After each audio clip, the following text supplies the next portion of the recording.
Alors cette chaire a été créée en fait il y a 3 ans, en 2007 plus exactement. Nos 3 partenaires en fait souhaitaient surtout mettre en évidence l'importance de la diversité, c'est-à-dire que plus de diversité amène plus de performance. C'est sur ces bases-là que la chaire a été créée. Pour définir la chaire diversité et performance, je dirais que c'est une chaire qui traite d'un sujet important, la diversité, une problématique de management global qui touche autant le marketing que les ressources humaines. Et à ce titre, je pense que tout étudiant de l'ESSEC devrait s'intéresser à la diversité.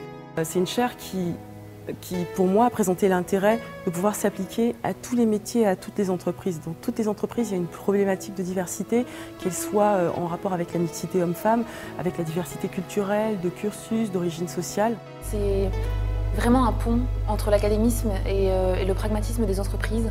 C'est-à-dire que nous vivons dans un monde complètement académique, qui est le monde de l'ESSEC. Et le fait de rencontrer les entreprises, grâce à la chaire, nous permet justement de comprendre comment tout ce qu'on nous apprend peut être incarné dans une dynamique pragmatique et business qui est celui du monde de l'entreprise. La manière dont l'ESSEC a structuré cette chaire, c'est une manière que nous apprécions beaucoup. Parce qu'il y a une symbiose entre la partie académique, l'intervention des étudiants qui apportent de la fraîcheur, de la jeunesse et des réflexions nouvelles. Ensuite, les rapports avec les entreprises partenaires. Creuser un sujet, rentrer en profondeur, le démontrer, prendre des semaines et des mois où des professeurs rentrent sur ce sujet, ça me semble extrêmement important et ça nous a semblé à nous tous très important. La deuxième chose, c'est que c'est important, au travers d'une grande école comme l'ESSEC, d'amener un savoir théorique, d'amener un savoir plus en profondeur et pas uniquement de rester à la superficie, à j'ai entendu dire que ou j'ai entendu parler d'eux, sans savoir. On en fait des gens plus éclairés, plus professionnels, sur un sujet absolument clair d'avenir.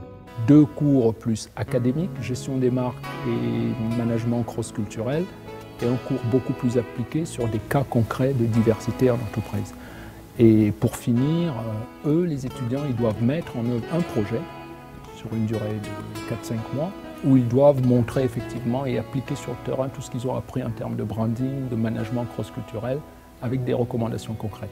Alors les thèmes majeurs abordés dans nos travaux, c'est la diversité culturelle, la diversité liée au genre, la diversité liée au handicap. C'est aussi les compétences qui sont nécessaires pour manager la diversité, comme par exemple la communication managériale. À travers les projets que nous avons eu à défendre tout au long de ces 2 trimestres, nous avons eu à travailler avec les entreprises, Air France, L'Oréal et Deloitte. Cette collaboration a été facilitée parce que déjà, ça fait un certain nombre d'années que ces acteurs d'entreprise ont l'habitude de travailler avec la chaire. Ils ont déjà des mécanismes, des personnes dédiées aux relations avec la chaire, ce qui fait que quand nous avons dû nous déplacer en entreprise ou effectuer des entretiens, que ce soit en face à face ou des entretiens téléphoniques, nous avions déjà un public entre guillemets averti et d'une certaine façon quasiment acquis à notre cause. Donc il n'y a pas eu de frein, véritablement pas eu de frein à notre collaboration avec ces personnes. C'est des personnes qui même en général dans les entreprises exercent une fonction en rapport plus ou moins avec la diversité. Le futur de la chaire, c'est qu'on va s'adapter au fur et à mesure que la notion de responsabilité sociale, la notion de diversité va être de plus en plus, je dirais, standard.